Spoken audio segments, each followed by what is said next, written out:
Okay, guys, should be able to hear me here.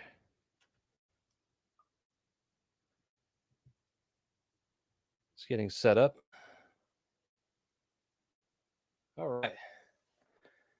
Hey, guys, can you hear me? Adjusting my light here. Got my libations on. Welcome. All good.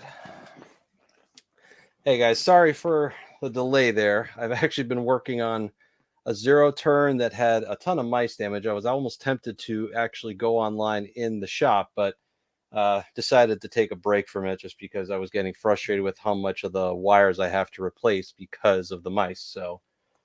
But let's start off with some libations. What I have drinking today is the Porter's Porter from Broadbrook Brewing Company.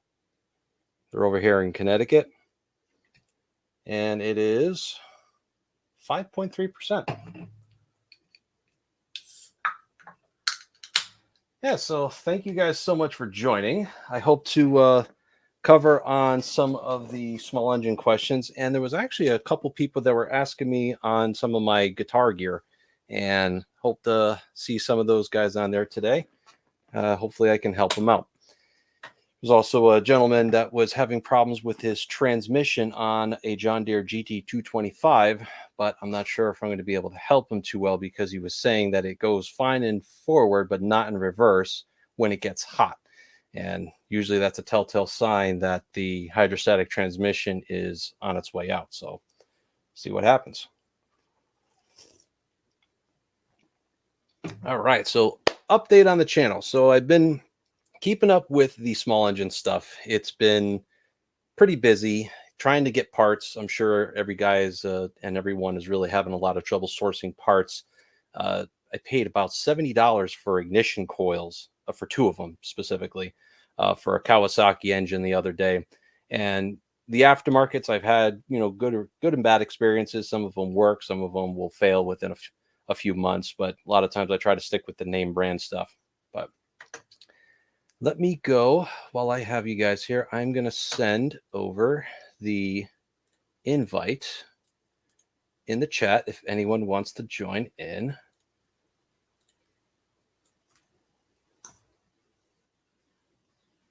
There you go. If anyone wants to join in, any questions, just to chat, say hello. I'm all for it.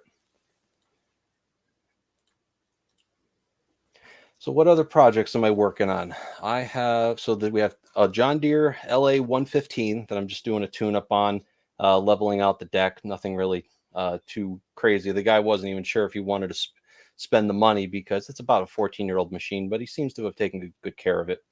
The zero turn, as I mentioned, had a lot of mice damage, and it's been really kind of frustrating to see how much of the wires were eaten up. So they ate through cylinder 2, where the regulator is for the stator. They ate through the wires to the stator.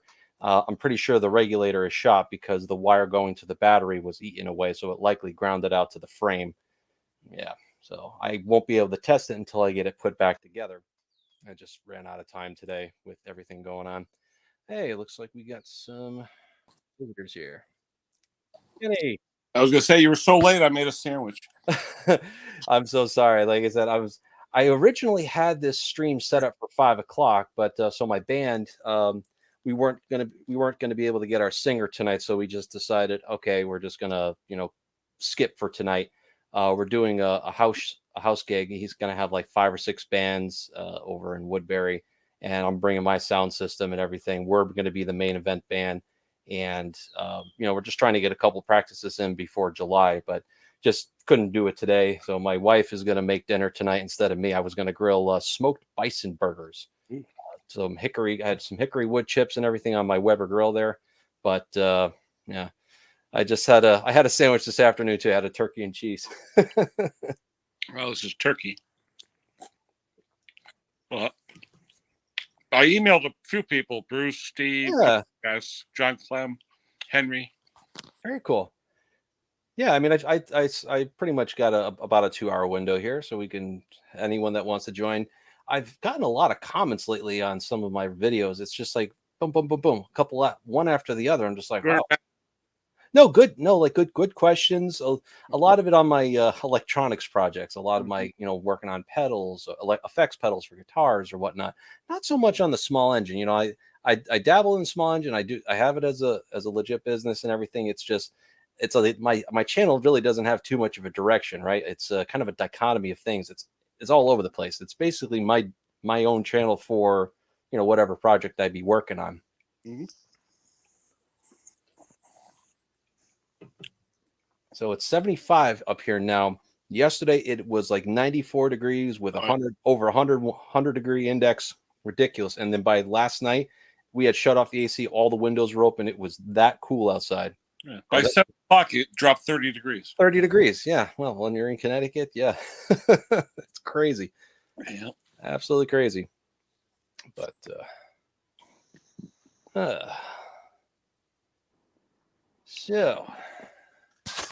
so what did I miss here? I'm sorry. I'm just looking at some of the comments here. Is Henry in here? Well, I can't even see the chat. I'm on my phone. Wait a minute. Okay. Let's see. All right. Hit chat. Yeah, it's weird. I hit chat and the picture disappears. Yeah, it's a little weird on the phone too. You have to see it on the browser.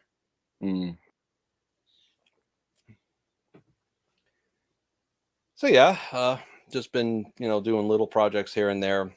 Day jobs and busy. And I'm sorry if you hear the pups downstairs. They're probably just coming back from their walk. Got a German Shepherd and a German Shepherd and Border Collie mix, and he was our rescue. Oh, I lost him. All right, Ken will have to come back. All righty. So, anyways, if there's any questions, what's going on in the world here? Oh, okay. Ken said he'll be right back. Awesome. Yeah, so the last project I'll start off on some of the guitar stuff until Kenny comes back. I've been working on with K-Line the CP59, or it's the Press Pass. It's not really the most well-known pedal from them. And how I got started with K-Line was actually pretty funny because I had done a video about their CP81 10-band EQ pedal there, and it had an issue with the circuit design inside that caused it to have a lot of background noise.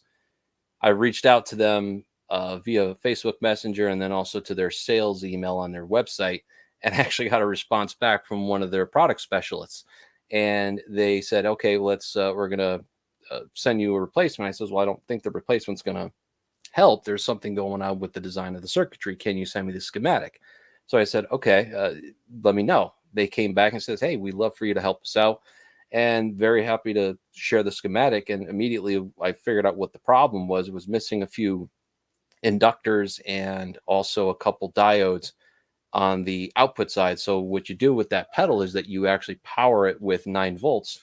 And what happens is that you will get 18 volts on the output side that's powering the chips. Well, that circuit design had, since it was missing those inductors are usually used in this particular application to filter out some of the noise. And because those pieces were missing, they weren't in the version 2.1 design. That's why it was having all those noise issues. Once I pointed that out to him, the product specialist said, hey, we see the problem. We're going to go and fix it. We're going to put together a new version 3.0, and we'll send it over to you from China. So about 2 weeks later, that's basically what happened. It got the new version 3.1 board. 3.0 board, and that was back to that cured the problem. Hey, Ken, we lost you there. Yeah, the heck with the phone. Phone sucks. Yeah, it's okay if you're holding it and you're running around. I was gonna do it down in the shop there, but it's been a little crazy. But yeah, so while you were gone there, I was just talking about I have this effects pedal that I was working with. It's an equalizer pedal. It's just got like 10 bands, and I picked it up. It's actually a clone of a very popular, expensive 10-band EQ. And I figured, hey, pay a little less than half of the cost of the brand name and try it out. But it had a couple problems with the circuit design, and I took a shot in the dark, and I wound up one of my videos. I took it apart, figured out what the problem was, and I said, "Hey, I'm going to contact these people in China," and I lucked out, and they got back to me, and they sent me the schematic. They sent me some of the details on the board itself, and I says, "Hey, you're missing these components here." And they're like, "Okay, we see the problem. I'm going to have our engineer redo you a version 3.0 board, and we'll send it to you." So cool. 2 weeks later, I get it, and this is going back in October, but it's actually been one of my more popular videos in recent times. It's funny how that works out. Usually, you throw something up there, hey, if it helps somebody They else. sent it from China, or From China, yeah. So her name is Flora. She got in touch with me. She takes so she's the product specialist for K-Line Technologies. She's a really nice lady, and she was very helpful. She does a lot. She speaks both English and Chinese, so she does the translation a lot with whatever I'm talking about for the engineer to read. She'll convert it over for me, and we were able to figure out the problem, and we got the new version 3.0, and certainly enough, that solved the problem. But I still get a lot of questions on the old version of the circuit board. Hey, how do you fix it? And I've been hesitant to make a video because I should be able to repair it or at least fix the problem. But not a lot of people have the soldering skills or even the specialized tools to work on components that are about the size of a pinhead. And it's not as easily serviceable as, say, like your old school tube amplifier that's got all the through hole mount components. You use a regular. What did they solder. send you here? Just a board, or what they send you? They sent me the whole thing. They sent me a whole new pedal, and it was free of charge. But they, as a thank you for helping them out, I says, look, I will test it. I'll make sure everything's good. There was some new old stock left of the old ones throughout their dealers and whatnot throughout the various countries. They ship worldwide, obviously, and it worked out where I said, okay, well, the 3.0 board is great. I know it's going to take, with all the delays that we have in shipping these days, it's probably going to be about 5 to 6 months, which is right around now that it's becoming available to the dealers. And right now, that's their most popular pedal because guitar players, bass players, you need to have an equalizer so you can adjust the sound. Wow. But that was just happened to be one of my more popular videos. I think. How did you figure out what it needed? I mean, what? I understand basic circuitry design. So plus they gave me the schematic. So you look at the schematic and then you look at the board. All right, is that component that says it's on the schematic, is it on the board? Oh, it was actually missing? It was missing. It was taken out of the design. And what happens is, so you most of the effects pedals that you have for guitars, for guitar effects pedals, bass pedals, whatever, are powered by 9 volts. That's the industry standard. My kids probably have them because they both play electric guitars. So if tell them it's a clone of the MXR 10-band EQ, they'll know what that is because they probably have one of those. I see a lot of guitar players will have one of those, and it's the K line goes for about $45 to $50 US, and then the name brand MXR goes for about $130. So it's a huge difference in cost. I think that's also MXR. Is that a brand name or is it a model? Or? Yeah, MXR is a brand. Yep. Yeah, MXR. They have Electro Harmonix, EHX. One and the same there, EHX Electro Harmonix. They have Boss, which is a very popular one. I have a lot of Digitech pedals. Digitech is not what they used to be. The original design team is not there anymore, but there's a lot of other ones out there that it's a very saturated market, but everyone's always trying to see. There's an entire group on Facebook that's dedicated to cheap effects pedals, stuff that's a clone of something that's very well known, but you're paying a fraction of the cost. And reality is that with the automation and manufacturing these days, it's very inexpensive to replicate a lot of these pedals that cost hundreds of dollars, if not thousands, in some of them for like under $100, and they work just as well. What's the difference between that and, say, I don't know enough about musical instruments, but say a wah-wah pedal that we used to call it? Yeah, I got one of those. It's the Digitech version. Yeah, some of them have like the Dunlop Crybaby wahs. That's probably the most popular of what you think of. There's quite a few different ones. What is it? Just reverb wah-wah? What is it actually doing? So a wah pedal is actually a type of filter. So every time it's got an expression pedal, and then what'll happen is there's a potentiometer inside, or a pot, they call it for short. and it will sweep through the various frequencies of your guitar, and that's what you're hearing. It's basically doing it's boosting that little narrow band of frequencies, and that's what gives you that wah sound. It's doing it very quickly, and there's some of them are tailored and tuned differently. If you have a bass or an electric guitar, there's a whole bunch of different versions out there. But it's a lot of it. I've actually had a lot of fun, even not even so much just seeing how they sound. Oftentimes it's just how they look. If you just have it, if it's got all the cool LEDs and whatnot, it doesn't necessarily have to do much, even if you're just boosting your signal to make it louder, if you're not really doing anything with it. I mean, I have my Afforda board that I pretty much paid almost nothing for, and I don't care if it gets beer spilt all over it. At least it works and it does what I want it to do for as far as the different sounds go. It's interesting. I've had a lot of fun as a power hobby working on it, and the people in the groups have been very supportive. Everyone's doing something. If they're not modifying it, or if they're just saying, "Hey, look, check this out. This pedal sounds great." But so you got out of work today at 4:30? Yeah, 3:45-ish. I usually get home by 4. I try to anyway. Yeah. The shift ends at 7:30. All the guys are going at 7:30. My lead man, he'll stay till like 4:45. We'll talk about the work for the morning and all that. So, and plus, if you try and leave right at 3:30, the way the traffic is there, you might as well leave at 4:45 because you're in the parking lot for 15 minutes waiting on traffic. So, oh yeah, that's that makes sense. Hey, Tommy, where you're located at? I mean, see, I used to live in Shelton, and that's my hometown. And if you're off 34 or if you're trying to get onto 95, it's usually a parking lot certain times of the day you couldn't get around to save your life. It's a fairly easy to get on, but if it's jam packed, forget it. Yeah, I mean, half the people, the parkway's right there. The other half go down the street and get Route 8. So a lot of accidents there too. Oh yeah. Yep. Oh yeah. Hey Tommy, how are you? Yeah, so that's been one of my power hobbies. At one point, I want to do a streaming with some of my Peavey electronics guys. There's a lot of, Peavey as a company. I've been, and people that watch my channel know that I am pretty much a hardcore Peavey fan as far as all their bass gear, because that's what I started on.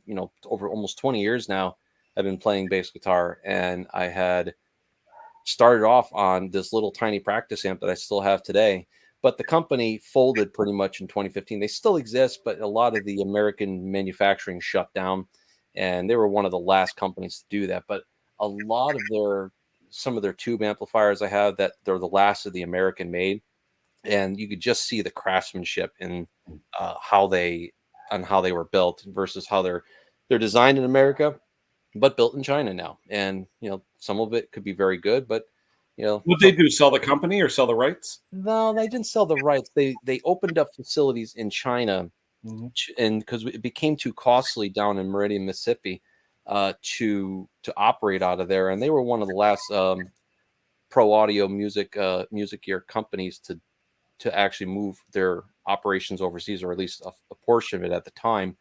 And it's too bad, because I have all the American made stuff. Some of it weighs a metric ton. I don't like moving it. Don't like moving it all. A lot of it just stays in the rehearsal space and whatnot. But I still love the way it sounds, and every time that I've taken it out, I've never had an issue at all. But now, what'd you say? Today's party was canceled or something? Yeah, so tonight I was supposed to do a band practice, and we try to get together once a week. It's kind of we're trying to get our song lists and stuff ready, because it's not like a professional gig by any means. It's just a couple of my friends, and he's actually having a big house party. It's going to be like 200 plus people. Wow. Not going to say where it is or who or who's hosting it, because that's going to be. I went there. He has it every year, and the public figure. No, well, he's a stand-up person in our community here where I live, but he's going to have it at his own house, and it's just. I went there last year, and it was subdued because of COVID restrictions, all that stuff, and I think we had maybe about 80 people, and he's got a pretty sizable property, but we had like a 20 by 40 party tent, and we had a stage. He set it all up. It was quite cool. But it's in the middle of July, so it's hot as hell during the day. But the cool thing about it is not only do you have the bands playing, but then you also have people that are doing smoking on the grill or grilling. They have all kinds of food, so much food.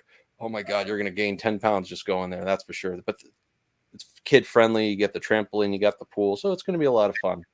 And just, I'm going to probably be the person bringing the most audio gear though. But I know for at the end of the night, it's still going to sound great.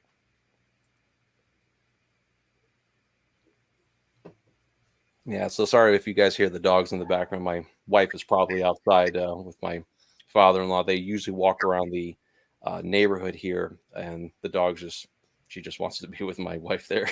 So you hear her yipping down there.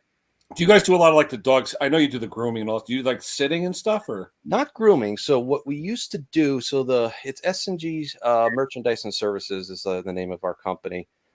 It's been like it's our home business for the last couple of years, and it's given my wife Sue and I a lot of independence, being able to, set our own schedule in that sense. I still have a day job. I'm actually a supply chain analyst for a company up in upper New York State, and I've been with them for a few years now. So that's kind of like my day job, and I'm allowed to work from home. Most of the time, I do have to travel up there a couple times a year, but it's not terrible. How far upstate? It's like almost into Canada. Oh, like Messina, that area? Messina, yeah, Utica area, but. Good food up there, though. It's beautiful up there. I've been up there. A friend of mine has a farm in Messina. Yeah, it's beautiful up there. But I mean, you're in 4 hours, though, right? It's about 4.5, 5 hours from here to the office from where I live. It's far. It's not a fun ride. It's not a fun ride. It really. There's not much up there, but it is beautiful. No, it is beautiful. I mean, my boss, he'll text me. He's like, "Hey, I'm going to go work from home." He's got satellite internet because he's got maybe about 20 acres worth of land out there. He's got a farm up there, and he tells me all the time, he's like, yeah, if a squirrel as much as farts, I lose power. If the storm comes through, then he has no internet. He's basically not connected to the outside world. And him and his wife, they're empty nesters, and you're like, yeah, I don't mind that at all, because it's peace and quiet up there for him. But where the office is, it's right there in the main heart of the city, but it's still a decent amount of travel to get up there. So thankfully I don't have to do that too often there. Yeah, John, it definitely is a concert for sure. I mean, I actually used to quasi work for Peavey Electronics probably about before 2015. And I work with some of the engineers that design all the equipment, PA equipment, the mixers, the equalizers, the rack units, stuff like that. There would be new gear coming out, and I was able to say, all right, well, I want the gear, I'll buy it and test it for it, and then if I don't like it, I could always return it, that kind of thing. And they're like, well, listen, give us your best opinion on it, see what problems there are, tell us the problems, go on the forums. I'm a big believer of forums, and I was able to get pretty much a lot of times the gear was at cost. And unfortunately, they depreciate worse than a car these days because audio gear is so ubiquitous, and it's a very saturated market. If I paid $1,000 for a piece of gear back in 2014, for example, if I got $300 for it today, I'd be lucky. That's the part that stinks about it. Oh yeah, well, I didn't want to mention that on air, but I might as well. Yeah, there's a bonfire. There's a bonfire set up and then just a bunch of chairs for everyone that's into that. But yeah, so it's a little bit for everyone. A little bit for the kids, for the people that just there for the food, to hang out. There's so much booze. If I wasn't bringing all my audio gear, I probably would bring my homebrew and just kind of try to get rid of some of that before it expires. But yeah. Your mom had all Peavey equipment. Very interesting. What's Peavey? More amps, or what is it? Yeah, they were known more for their amplifiers than anything. They had speakers and the speaker cabinets, and I have an entire speaker system that's all Peavey downstairs, 4,000 watts worth. And like I said, it's god awful heavy. That's why you need roadies more than you need groupies sometimes to move it. But yeah, they were more known for their amplifiers. So oftentimes, even now, you'll see, except for the fanboys such as myself, they'll have pretty much everything, across the board. But you'll find a lot of like the 6505s or the 5150s from Van Halen, for example. The Triple X head, which Joe Satriani had to help design. He's a very well-known guitar player. He's in Connecticut, isn't he? I think he's in Connecticut. Yeah. I'm not sure. But yeah, I'm not sure. I know he's local. I know he was in the Northeast somewhere. But I got one of probably the most rarest bass amplifier from him, and it was the last one made in America.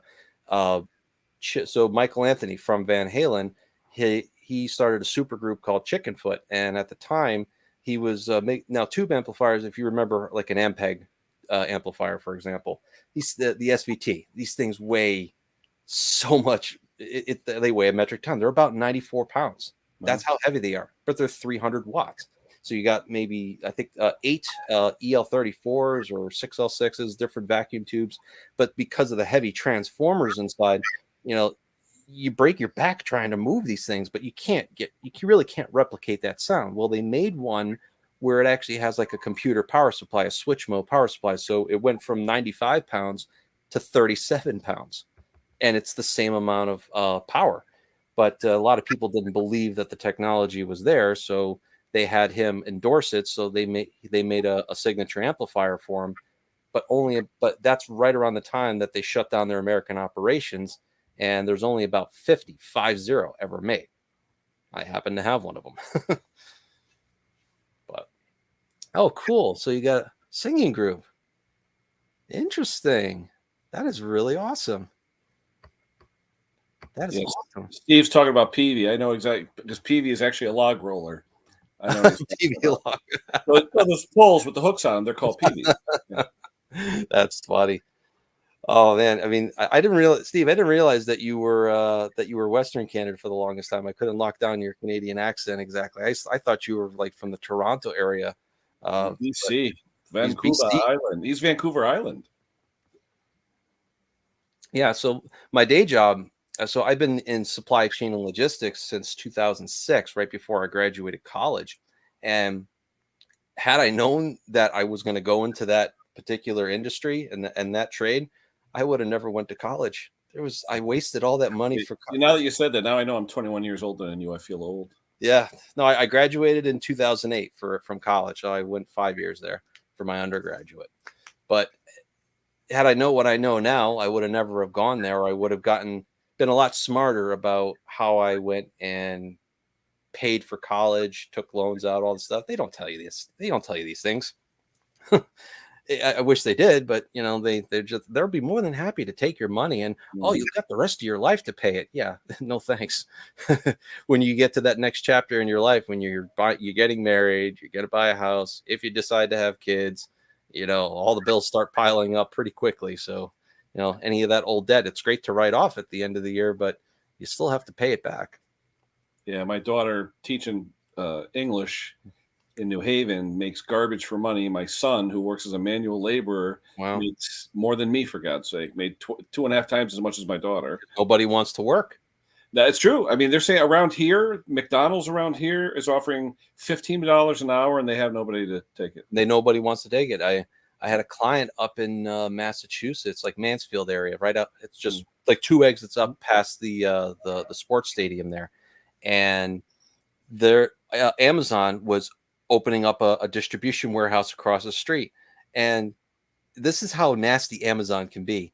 They actually sent my contact a flyer in the mail, and they just distributed it out to the people in his warehouse.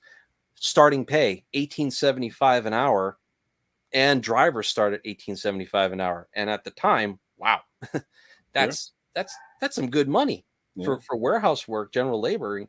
And even this was going back like 3 years ago, and they got people in there, and they started pulling people away from all the other businesses. In fact, it was nasty. High turnover, though. Very high turnover. Exactly. They treat their people like total garbage. Exactly. And that's what are you gonna do? Hey, Brando. Hey, how are you? That's Brandon from Texas. Texas. Yeah, so I have my family coming up from Texas mid-July as well, so they're going to be seeing me play. I have a cousin that lives down in like Dallas Fort Worth area, Yeah, and is it by where we have a plant, Grapevine, that area? McKinney. Is that where is it? Because McKinney. we have it. Well, we have Lockheed's got a big Fort Worth presence. Yep. But then they have Grapevine is our Sikorsky plant we've had for years. Yep. Yeah, I'm familiar. I haven't been down to Texas yet. That's a state I do. Too hot for me. I wouldn't do it. Everyone says that, and listen, I lived in Connecticut all my life. I don't. It's home. It's not. I know it's not the greatest state in the world. I know at some point, my wife and I have talked about just moving south. But if we did move south, it would probably be Texas because we have family down there. But we're here for the long haul, at least for now. We're taking care of our elderly parents and everything. But everyone says that it's too god awful hot. Well, to them, up here is like an icicle. Nobody wants to be up here. I don't think the winters are as bad as people make it out to be. No, not really. But the thing is, here, we have 100-degree summers and we have 0 winters. So -10, yeah, man. The second week of February, you're getting to -10 Fahrenheit. Sometimes even lower in some of the Northwest Hills section, like where I'm located. It's it's not. That's not that kind of cold. It would rival any kind of Canadian cold, but then Canadian cold gets much colder. Oh yeah, Brucey. When I talked to him and he's telling me it's -30 out, I'm like, holy crap. Yeah, so I had a couple of clients over in Saskatchewan, and I forget the city, but there's a lot of oil fields out there, and we were sending like portable shelters over there, and I forget what the city was, but he's like, oh yeah, -30. It's that's your typical Canadian winter, eh? Yeah, so Brandon saying 91 degrees and high humidity. Yeah, you can have that, Brandon. Yeah, it's the humidity that I can't stand. When the humidity is like 50% and below, okay, it's tolerable. I really can't stand it after once it's like 60%. Yeah. Right now, it feels like fall, Yeah. Give me 1 second. I think somebody was texting me here. Humidity, high humidity, 67%. Wow. Doesn't feel like it. Nice and cool. It doesn't really feel like, I mean, it was terrible yesterday, but yesterday sucked. But by 7:00, like you said, it was ice cold. What's Steve saying? Joe Satriani taught Eddie Van Halen a few licks. I wouldn't doubt it. I wouldn't doubt it. I mean, Eddie Van Halen was known for his finger tapping. He had that finger tapping technique that a lot of players, either guitar or bass, would play. Sorry, guys. Someone just give me a quick test. John Clem, what's going on with the doctor, buddy?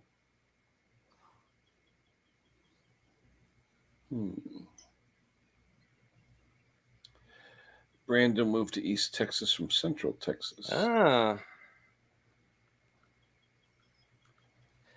neighbor. My neighbor down the street, he's like, hey, can you help me out? The wheel on my Honda push mower fell off. And, he's elderly too. So I just told his wife, I'll be over as soon as I can get over there. But, yeah, it's, let's see here. I'm not really doing good with these comments here. I got to kind of catch up. Yeah. So I think there's some validity to that, Steve. I think he did get some lessons from there. 91 degrees, high humidity. Yeah, no thanks. I will pass on that any day.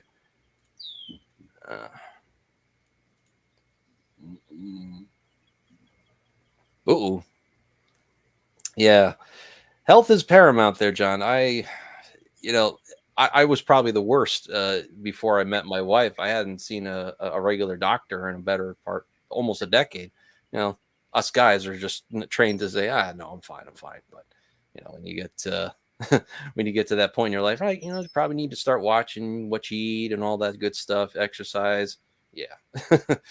I wouldn't be doing any of that stuff had it not be for my wife. So she wants to keep me around. Hey, who's this guy, Les Claypool, that he's talking about? Oh, Les Claypool. He is a very well-known bass player of Primus. And I actually have a 6-string bass that so he plays a fretless, so without the metal bars on it. He plays a really? what the hell? What do you do without the fret? You're just pushing it against the neck? Yeah, you're pushing it against the neck, and usually,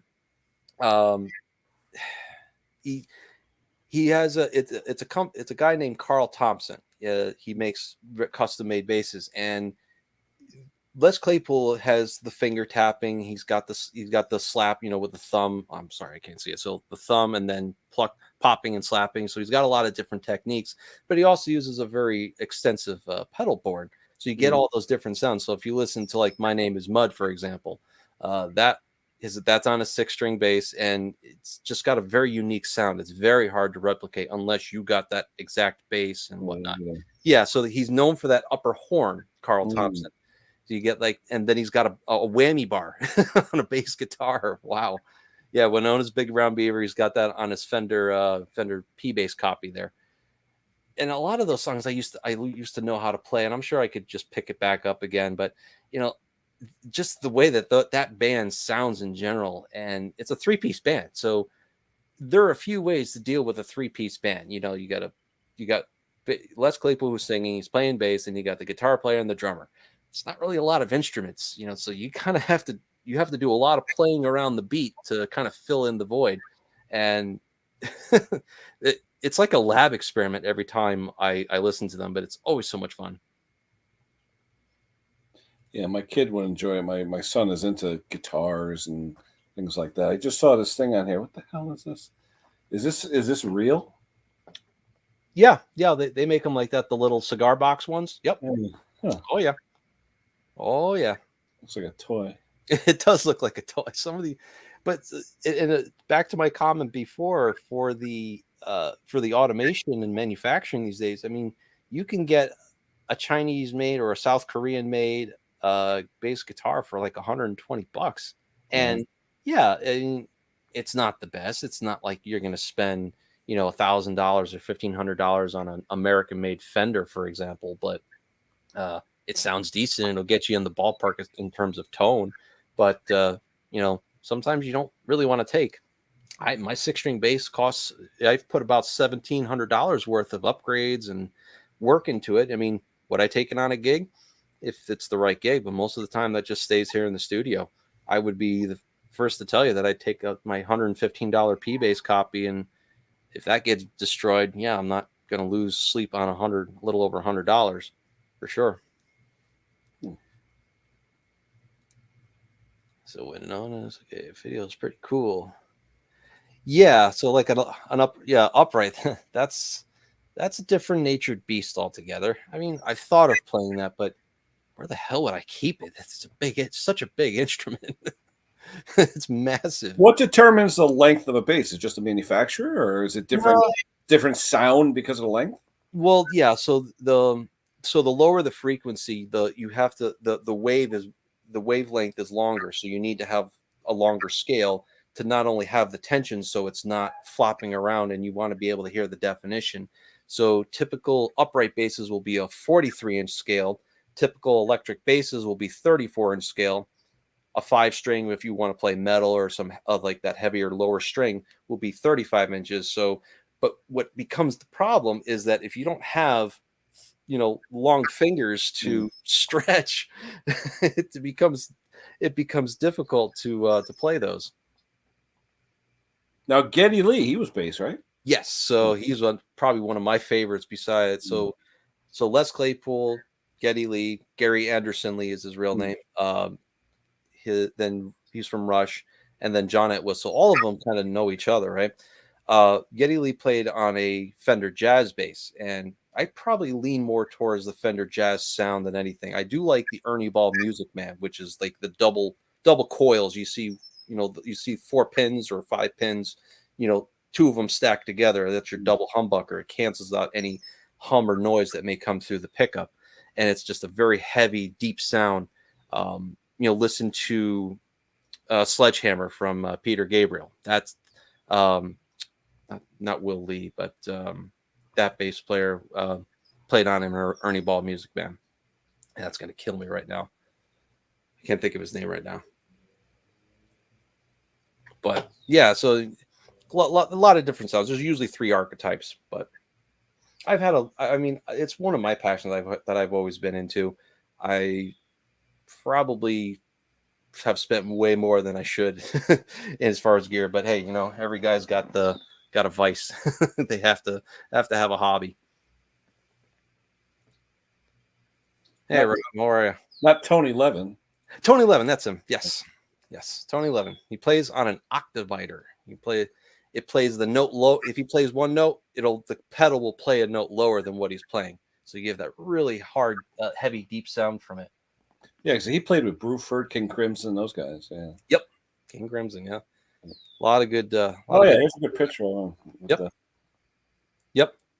What is that guitar? What is that? That is a Chapman stick. Yeah. It's on a similar principle of finger tapping, like what Van Halen would do, but it's got a very wide range of strings. So it'll go from like bass strings all the way up to guitar strings. Again, us mere mortals don't usually play on those things. That's more for flash and for showing off. Interesting. Yeah, I mean, it'd be a pain in the ass to take it out here now, but yeah, I have a Peavey grind 6-string bass. It's got it's usually like the neck and the body are like bolted together. This is all one piece. They call it a neck through. And you get much more sustained. So like you hit the string and it'll basically ring for a lot longer than if it was bolted on. This thing looks weird. Electronic upright bass. Yep.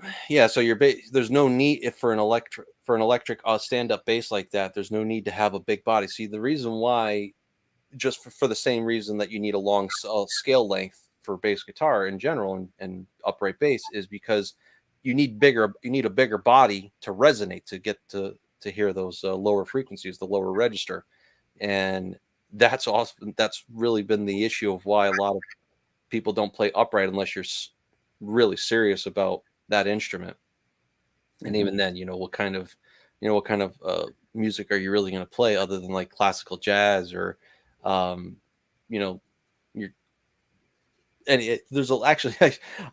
stopping myself because I know that I've seen a couple people that have played upright bass and it doesn't sound like an upright bass, but it is. I was reading down here, they were saying how if guitars and basses are solid body, they don't produce any sound without electric amplification. Correct. Yeah. You need the hollow in this. Yep. Yeah. So they have semi-hollows, and a few. I know like Gibson used to make semi-hollows, and I know they're kind of a coveted collector's item at this point.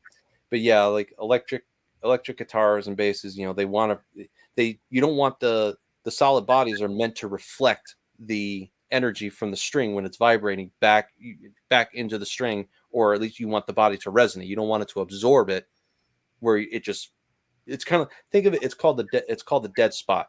Like you hit a string and then it immediately drops off, like it doesn't vibrate anymore because the body is absorbing that energy and it's not reflecting it back. And a lot of times you find that in cheap instruments too. But that's, you plug into an amp, you got a little, you're playing very softly and you got dynamics that are like this. And then as soon as you plug into an amp, then it becomes, very loud very quickly.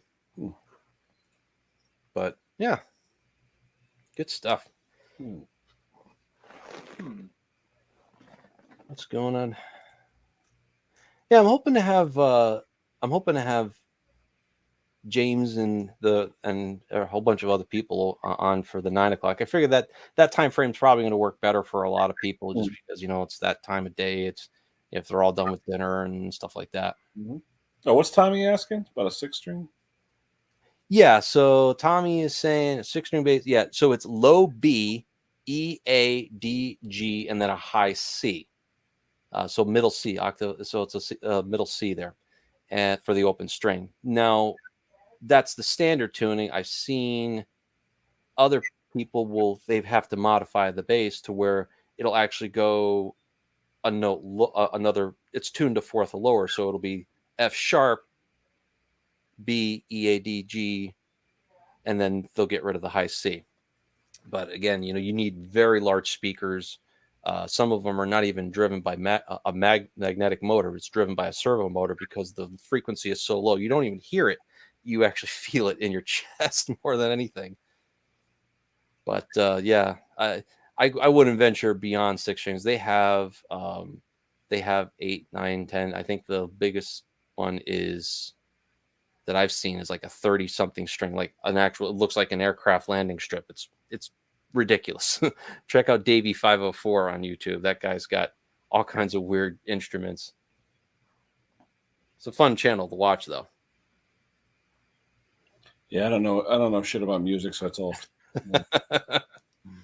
Did you learn? When did you learn how to like read music and all that? Did you? I never really learned how to learn to read music. That is something I still want to do or learn how to do. I didn't take less. I learned a lot of stuff by ear. I'm not.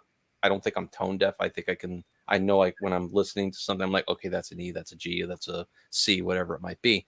But it wasn't until later, probably within the last 6-7 years, that I actually got some formal lessons through this for the 7 to learn not only learning skills. I was playing them, but I didn't know what I was playing. That's the funny part. I sat down with one of my friends, and he used to teach professionally, and he said, okay, well, here you go. You know, this is your Dionian, Ionian, Mixolydian, you know, all the different modal scales, so that this is what you're playing. And you just, once you understand where it is on the neck, then you actually, it starts to connect in your head as like, okay, this is how you play it, or this is how you go from one part of the song to another. So it helped a little bit, but I still stick with my 12-bar blues scales. So pentatonics is really it's your best friend when you're playing any kind of standard rock or blues type of music there. I see Tommy's question, but I don't know what the hell he's talking about. Tommy. So one lower and one higher fourth. Yeah. So that when a 6-string, yeah. So the standard 4-string bass is an E, A, D, and G, and then it just adds the higher and lower string, basically. Yep, he's right. Why? What's the advantage of those 8 stringers? We got 2, 2, 2, and 2. Just. Is it a different, like, for example, on one of them we have the 2 parallel strings? What's the difference in sound between one and the other? Do you tune one a little higher or lower than the other? So for an 8-string bass, it's one bass string and then one guitar string, and they're tuned. Oh, okay. So the basically the thicker bass strings are E, A, D, G, and the thinner strings, the guitar strings, are tuned E, A, D, G, but an octave higher. So you could do guitar and bass with the same instrument. Yeah, but then when you have that many strings so close together, you have to have a lot. And I'm right-handed, so you have to have very good left-hand technique in order to do that. And then if you listen to Pearl Jam on Jeremy, that's a 12-string bass. Actually, it's actually a hammer bass, hammer 12-string, Hamer. That it has 4 bass strings and then 2 guitar strings tuned octaves higher than the bass strings. So you get that really chorusy. Do they strum them all at the same time? Yeah, some of them you can, but you also, again, there's a lot of different techniques you can. You can just, if you're precise, you can just hit the bass string and not hit the guitar strings. Or if you wanted to play a different part on the guitar strings, just by hammer-ons and pull-offs with your left hand, for example. Again, if you're now, is your preference, is it finger or pick or none, or what is? I do everything. I like finger style best, and there are a lot of snobs out there that play that are like, yeah, you shouldn't use a pick. Well, some of the songs actually do play with the pick, and you get that nice bright attack. And because I'm thinking like Parliament Funkadelic, Yeah. Okay. All right. Yeah. But again, I'll use it. So. Yeah, my son collects. So it could be your standard guitar pick, right? But then, I have these felt picks, and I've kind of worn this one down to hell, but they're very, very thick. Or you can even have the thick rubber ones, which are 3.1 mils. So they're pretty thick. But you get a different tone. If you play near the bridge towards the end of the string, or if you play towards the middle of the string near where the neck meets the body, and you get a warmer tone. There's a lot of different tones that you can get from a guitar. I've learned this over the years. It's just you got to play what the song needs. You don't want to overplay. Ah, Yeah, he's a Canadian, right? yeah. So sometimes Bryan Adams will usually tune to drop D in a lot of his songs, but in his later years, he's actually down tuned his guitar an entire step just because it's a lot easier for him to sing. I mean, back in his prime, he used to sing very high for a guy. I'd say he's pretty hoarse, though, isn't he? He's very hoarse now. I Yeah, remember, yeah. not. I mean, back in his prime, again, he had a very, he had a horsey voice. Very raspy. Let's think like Richard Marx. That had that raspy tone. But then he had a very high register. I think what is it? Baritone, alto, soprano, tenor. He was pretty high up there.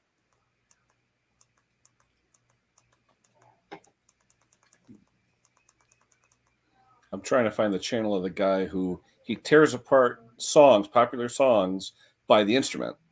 And by the instrument? Oh, but Rick Beato? Yes. Yeah. Love that guy. Yeah, he's a great guy. He's down in like anything, but I listened to some of my favorite songs, especially like Boston, stuff like that. Yeah. And yes, and some of the other ones. After listening to him do the different parts, the songs sound totally different to me now.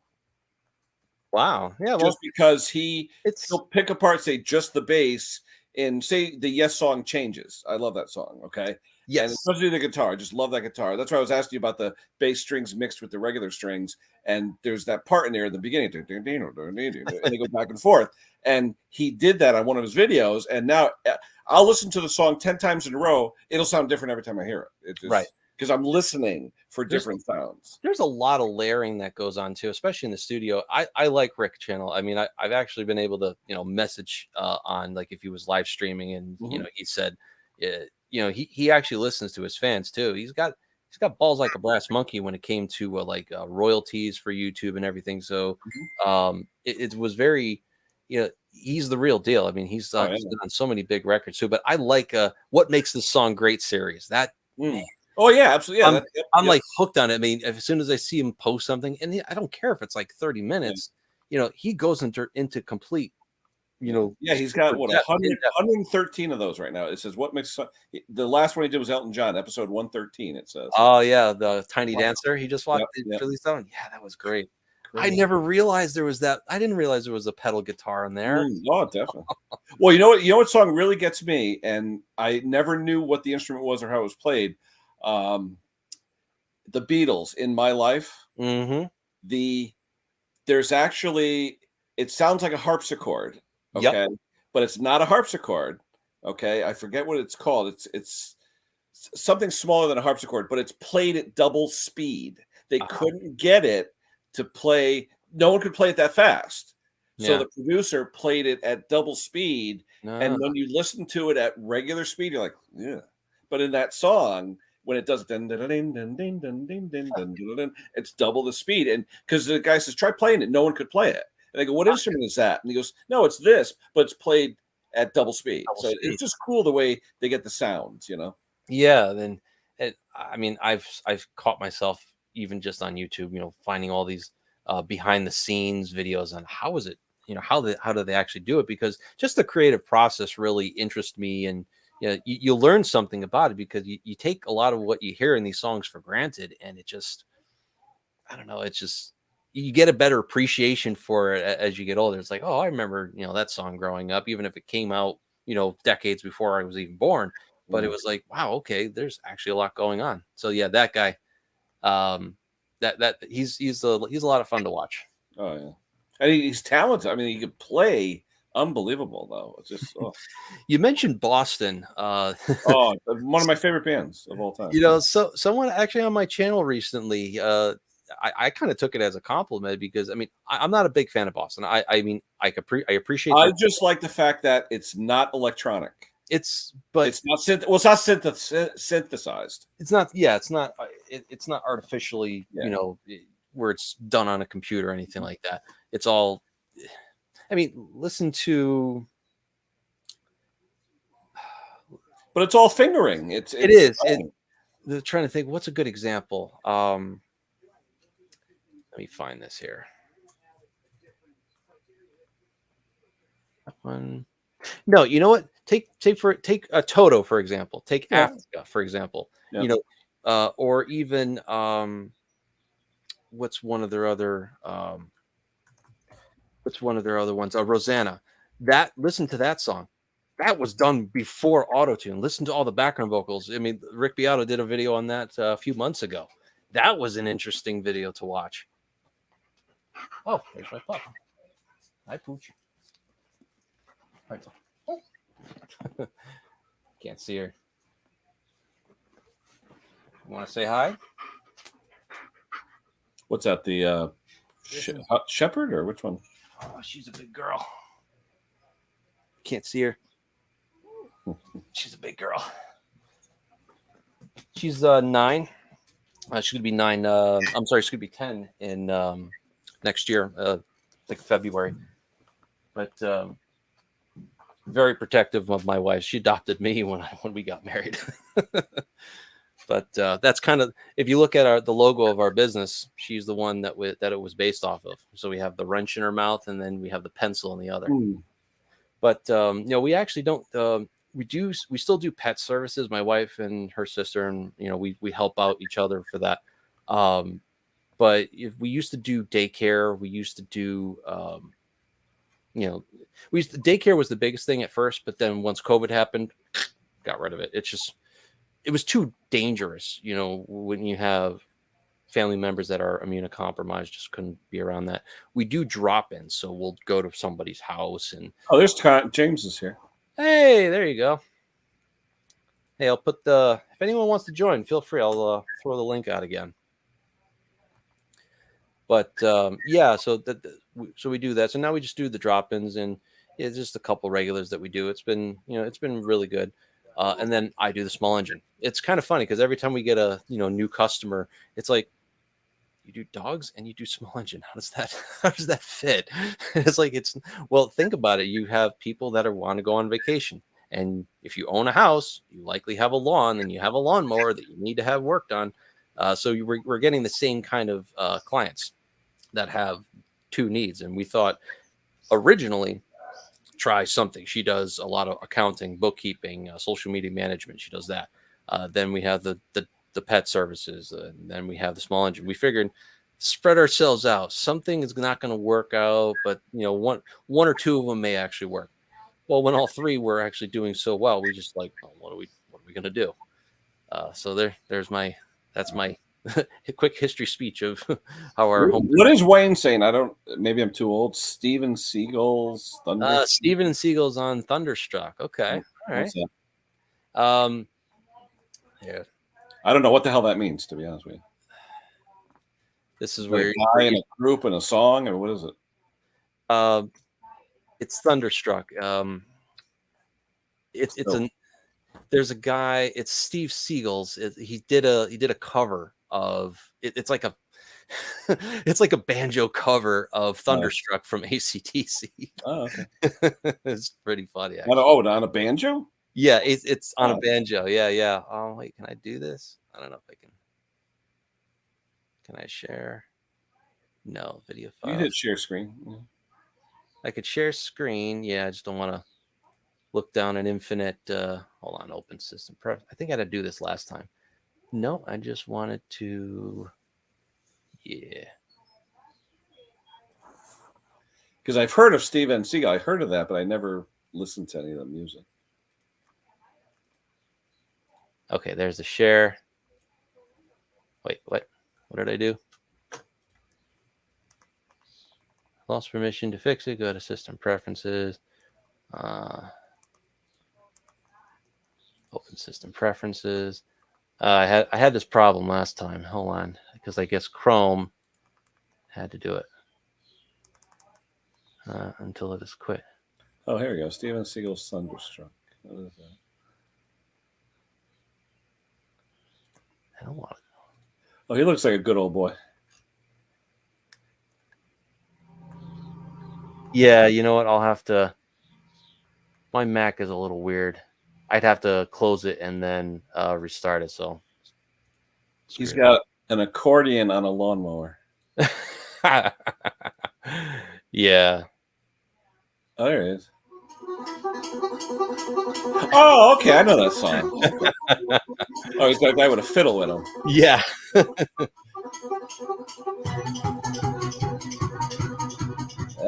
was all the good old boys, the Spoons, and all the other shit. Yeah. Mandolin. Oh, cool. Oh, the guy's playing the accordion. All right. Yeah, I'm just watching. Hey, Henry, how are you? Interesting. I'll have to watch that later. Yeah, there's another guy. What the heck is his name? He did not because he's making me think of banjos and everything like that. He did a Slipknot. Not Chris Rodriguez. It was he did Slipknot Psychosocial, but he did it on what the heck is this guy's name? Banjo. Rob Scallion. Look up Rob Scallion. Slipknot Psychosocial. I don't know if you can hear that.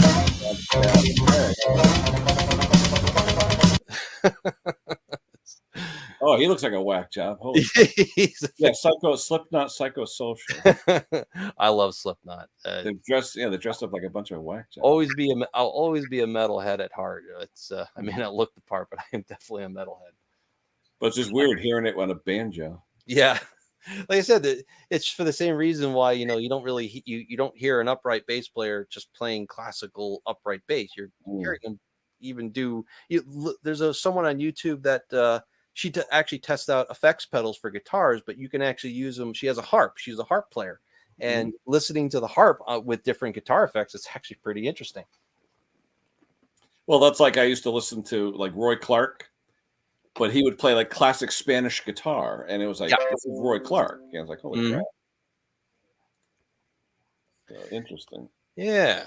Brando, have a good one, buddy. Hey, good one. Take care. Yeah, I'm not that far behind you guys. I just got to give my wife a heads up. Like I said, I was on dinner duty tonight, but since I didn't have to go to practice, and I actually forgot, it was my fault. I actually forgot to take out the bison meat from the freezer, so it wasn't defrosted in time for me to do the smoking. So that'll be for either tomorrow or this weekend for sure. But Mark King, I'm looking him up. Mark King, yeah, I can't say I have, but King level 42. Yeah. See, let me just see. Oh, yeah. Oh, he's even got the LEDs on his bass like that. He's got his bass really high, though. It's almost like... Yeah, but and there's a good reason for that, especially if you're going to be doing very fast attacking with your right hand. It looks cool when you have it low. You're not like Fieldy from Korn where he's got it all the way down to his knees. To me, that's just stupid. The higher up it is, the better, it's a better angle for your hand to actually. It almost looks like his arm is like way high though. It is. It's up here. I mean, I usually keep it, middle chest, sometimes a little bit lower for comfort because with your finger style, you don't have to ape the strings so much. It looks really weird when you have it up that high, but again, when you're playing a certain style, then it calls for it. Now what's he called? It shows him he did a strum or something, but now he's just doing his fingers like this. Yeah, so all right, so he'll do like the left hand tapping again. If you're right hand, just the way he did this, but then he spent like 30 seconds just going like this with the Oh man, there's a lot of good there's a lot of crazy techniques out there. I mean, Victor Wooten, for example, he kind of incorporates all the different types of playing styles. So you have tapping, finger tapping, you have thumb plucking, or what's called a double thumb. So you hit the string 1 2 1 2, and then 1 2 3 1 2 3 1 2 3 1, and you get those triplets. And it sounds like he's playing super fast, but he's not really playing that fast, mechanically speaking, with his hand. And Billy Sheehan from Mr. Big has said it in many interviews. He's like economy of motion. Another good example of why you would want to have more strings. Having a 6-string bass, for example, means that you don't have to change your hand positions as much. you're going to go and keep your hand in one position on the neck and not have to slide up and down the neck all the time. But yeah. Kyle, what's going on, man? Hey, this guy, I haven't seen him forever. How you doing, bud? Feel free to join if you're around. Kyle's actually my former drummer. We used to play in a cover band years ago. And yeah, I gotta reach out to our mutual friend Todd. It's been a while. You ever hear this guy Chris Squire? Of course, Chris Squire. Okay. Oh yeah. No, he's doing Yes Changes. I'm watching. Oh, yeah, Chris Squire. So he played. Yeah, he played on mostly Fenders, but he's just got that dirt sound. But he played it with a pick too. So so Roundabout, for example, is on a with a pick, and he's got that overdrive distortion sound, and it comes back to that Ampeg SVT sound that really distorted, but it's what you would iconically associate with a bass guitar sound. But he's got that dirty overdrive, just not so much distortion like overdrive, where it's just about to break up, and you can only get that sound from a vacuum tube amplifier or a valve amplifier, as you guys call it in the UK. I'm grateful to own 3 of those bad boys, and you just can't. All this digital emulation, these these different modeling pedals and the amplifiers that you can get all these different sounds with. I mean, I know it's going to sound like a tube amp. It's you could get a close approximation to it, but nothing's going to replace the feel. How your amplifier is going to respond when you hit the strings. So interesting, but yes, slap bass. Yes, he does use some. So thumb down, and then usually your middle finger or your ring finger to pull the string up on the higher strings. So that's popping and slapping, as it's called. Funny. I could listen to that Changes, just that being. I could listen to that all day, just that part of it. Keyboard part, yeah. No, the guitar. Guitar. Where he's doing, or they're doing the bass and stuff. It's in the it's the beginning intro is like 2 minutes long, and it's just all that. Yeah, a lot of arpeggiated scale in the beginning of that. Because he's got a cool bass. This thing, it looks like it's out of a piece of mahogany. It's an 8-string. It's really nice. Wow. Now you made me curious. I should probably learn. There's this guy. Yeah. He did. I see the. Okay, I want to say what bass did he have? There's a guy on YouTube that actually has it. Is that a Hofner bass? No, I'm just trying to look at the headstock. It's interesting. Yeah, that's the guy. Yeah, but excellent videos. The guy, excellent video. Yeah. Like I said, I did binge watching of the song Changes and all the different people that played different parts, and Rick was probably the most diverse, where he showed all the different octaves and things and how you can play it. But this guy here, when they showed actually Chris Squire, who played it, I mean, he's a guy. It just he has his own channel now where he just plays the bass of all the songs that they did, and it's just him with the bass. I'm gonna have to rewatch that. I'm gonna have to rewatch that Rick Beato one, because Rick does an amazing job, just as you mentioned, breaking down the individual parts.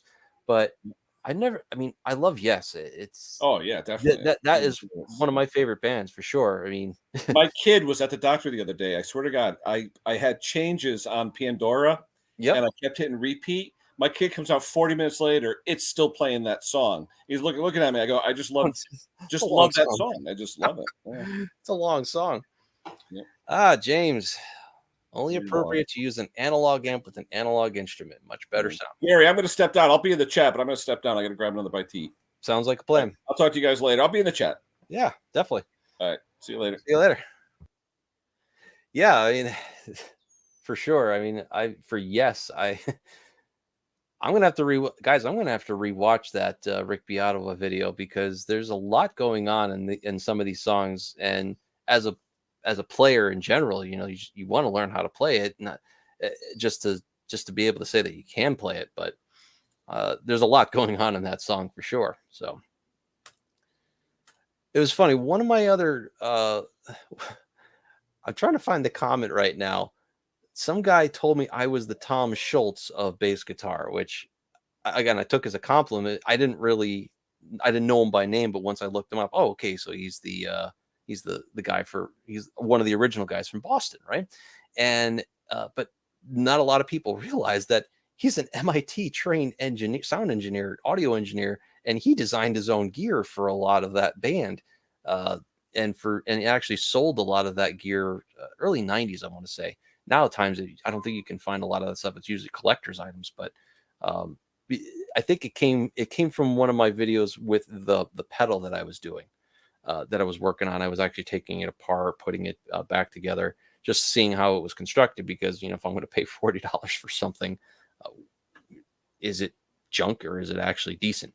So well, whirlwind of stuff. Ken, yeah, I'm kind of wondering if I should go and I'm gonna have to, you know what, while I'm thinking about it, I'm just gonna open up YouTube on my other screen here, and I'm going to Rick Beato, yes, I'm just gonna put that in my watch later. What makes this song great?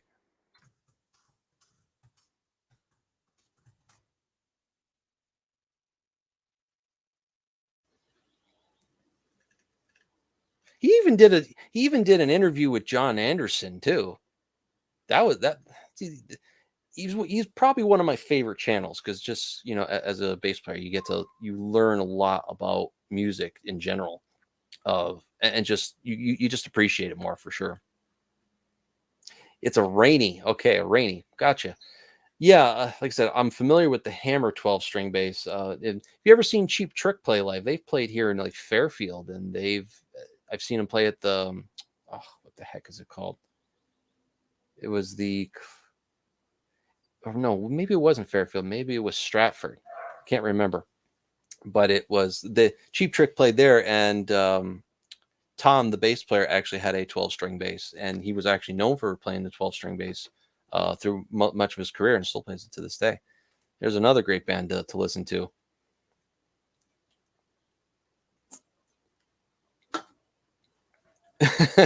John. Yeah, check that out. There's a couple of them here. I don't want to kill the audio here. Hey everyone, I'm Rick Beato, and today's Everything Music. It's What Makes This Song Great, episode 36. The band is Yes, and the song is Roundabout. Roundabout. Okay, so I'll still probably want to watch that one too, but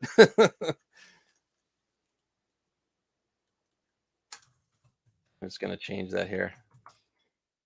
Hey guys, feel free to leave a comment there, and if anyone's interested in feel free to talk about anything. Yes, Cheap Trick live at Budokan. Love that one.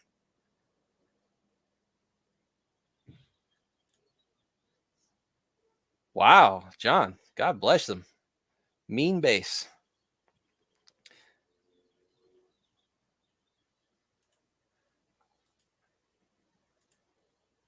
Tom, yeah.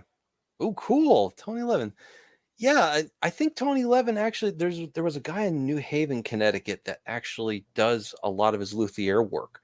And I forget, I think his name is Bobby. I met him years ago.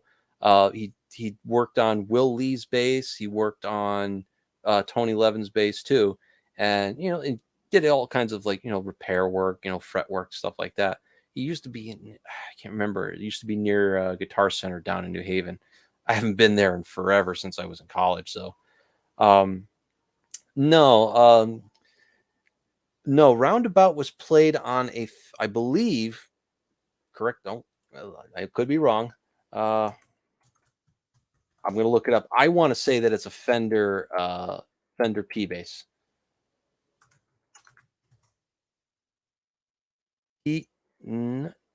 Yeah, you're right. It was played on a Rickenbacker or 4001, and Rickenbackers are a very unique bass in general, just because they have that they call it a Ricky sound, and in the slang, it's got the neck pickup, and then it's got 2 outputs. So one pickup goes to one output, the other pickup towards the bridge goes to the other one.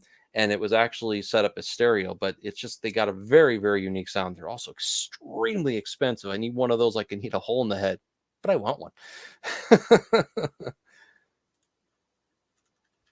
Yeah, the headstocks on them, again, very unique to Rickenbacker in general. That's one of my dream basses too. You guys should you should look up the buzzard bass. So John Whistle is probably one of my bigger influences too. Actually, influences for a lot of the other people that we've been talking about: Geddy Lee, Chris Squire, even Les Claypool. I mean, all those guys there's like a lineage, right? But John Whistle was kind of like the godfather.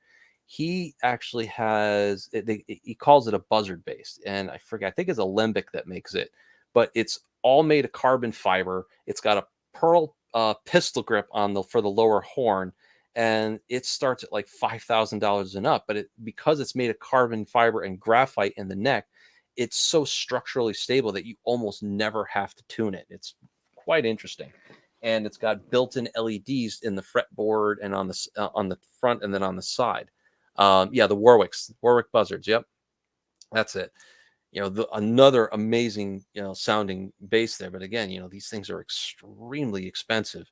Unless you're looking for that type of sound, or if you want to be in a cover band that is doing that kind of music, no thanks. I don't know if I could ever afford one of those. Not at this point in my life, at least.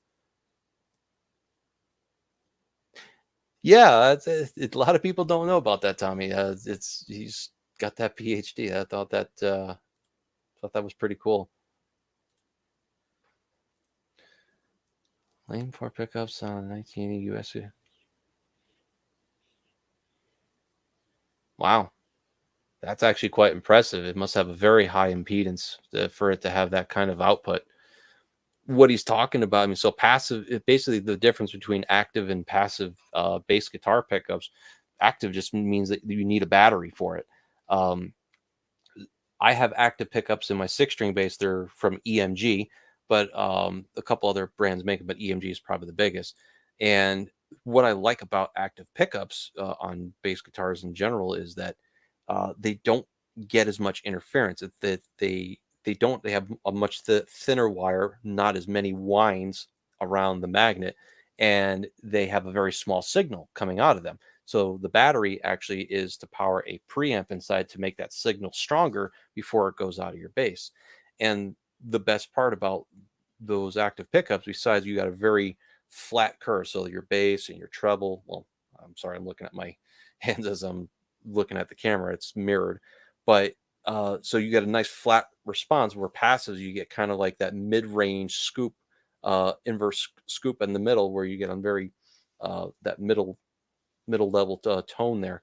And plus since it doesn't have as big of a magnet, you're far less likely to get like a mains buzz if you have like dimming lights somewhere and you're in the environment, and it will be a lot quieter. You won't get all that background noise. So cool stuff.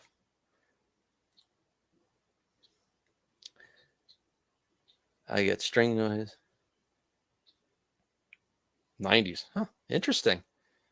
Very interesting. I'm not familiar with I'm not familiar with that guitar brand, but or that guy, but interesting. Yeah, so the rare earth magnets, they have a very powerful, they measure magnetism in Gauss, Gaus. And it's the more Gauss you have, the more output you're going to have. But then they're also going to be yeah, that is very true there, Ken. I was hoping this would be a little bit more central to like small engine and even some of the pedal stuff, but it looks like it's become more about the bass and music, which, hey, I'm perfectly fine with. But did somebody just message me here?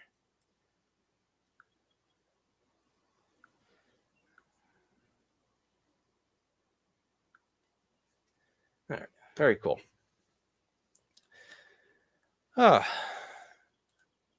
Yeah, so as I was saying before, the high power magnets, that's actually pretty cool. Very cool. Did I miss any other comments? I think I got them.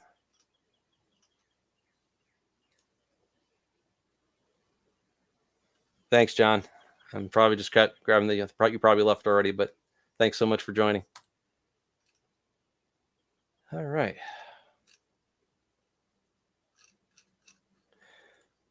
Well, guys, it's about that time. We're about an hour and 20 minutes here. Let's see here. Wow, that's a pretty good haul. You know, as far as like the channels, I mean, I just happened to how I actually met Ken is through here, and I didn't realize there was such a huge community around it. I mean, I've watched Terrell Fixes All is probably my big channel, and this will probably be the last topic I can touch upon because it's about that time where I got to get ready for dinner. So I only got a few minutes left here, but yeah, some of the channels that I started watching a lot too, and so Terrell Fixes All for sure, and the channels that you probably wouldn't really expect. So Repair Clinic was a good one. A couple basic. They had a lot of good basic videos there. There's a few other ones like Donnie's Small Engine Repair up in Canada. Donnie Lawnmower Guy. What's his? Ugh, I'm butchering it, and I am so sorry for if he's actually watching. Donnie Boy 73. That's it. But yeah, that's so I watch a lot from him too, and then probably since we're still on base a little bit, probably the most recent channel that I've been really watching, besides we mentioned Rick Beato, is Low End Lobster. He actually does a lot of bass guitar reviews and not so much amplifiers, but more on guitar, bass guitars. And I thought it was, he's a very approachable guy, and he's very. He goes through every single possible configuration you'll play with the good pickups and the way he plays, and it sounds different and everything. But yeah, those have really been the kind of the main channels. You learn quite a bit, and that's what I love about this community. So.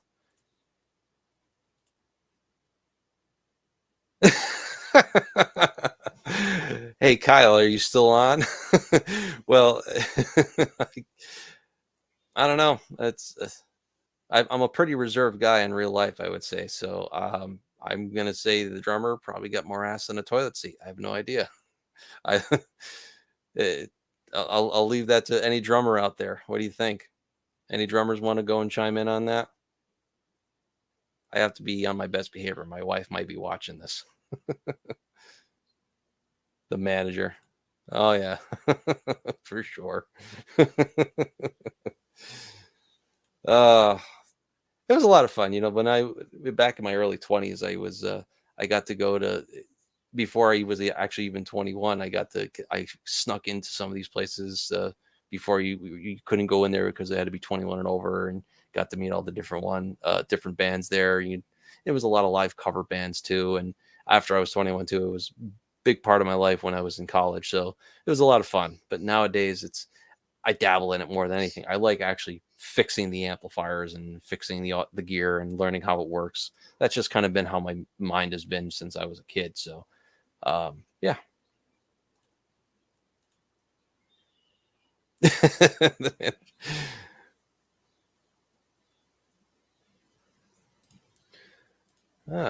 Let's see here. Oh, very loaded question, Tommy. So, the next time I'm on the video stream here, I'll have to put it on my phone. I have a very large pedal board I want to say it's 44 inches wide, and it's got, actually, wait, I have a picture. When in doubt, I have a picture.